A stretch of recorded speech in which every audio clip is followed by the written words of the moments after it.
ரிதன்யாவினுடைய இறப்புக்கு கிடைக்க வேண்டிய நீதியானது நாட்டு மக்கள் அனைத்து பெண்களுக்கும் பாதுகாப்பாகவும் அனைத்து பெண்களுக்கும் ஒரு நீதியாகவும் இனிமேல் இந்த ரிதன்யா போல் ஒரு இறப்பு நிகழக்கூடாது. குற்றவாளிகள் இந்த வழக்கில் தப்பிப்பதற்கான வாய்ப்புகள் இல்லை.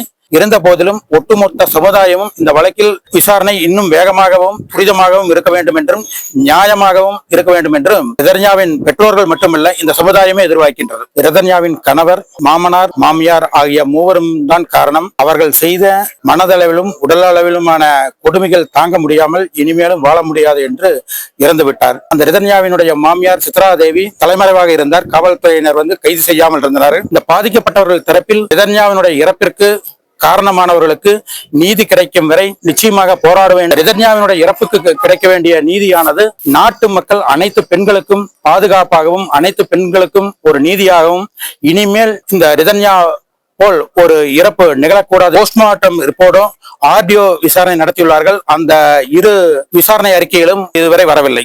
குற்றவாளிகள் இந்த வழக்கில் தப்பிப்பதற்கான வாய்ப்புகள் இல்லை. இருந்த போதிலும் ஒட்டுமொத்த சமுதாயமும் இந்த வழக்கில் விசாரணை இன்னும் வேகமாகவும் துரிதமாகவும் இருக்க வேண்டும் என்றும் நியாயமாகவும் இருக்க வேண்டும் என்றும் அவர்கள் ரிதன்யாவின் பெற்றோர்கள் மட்டுமல்ல இந்த சமுதாயமே எதிர்பார்க்கின்றது.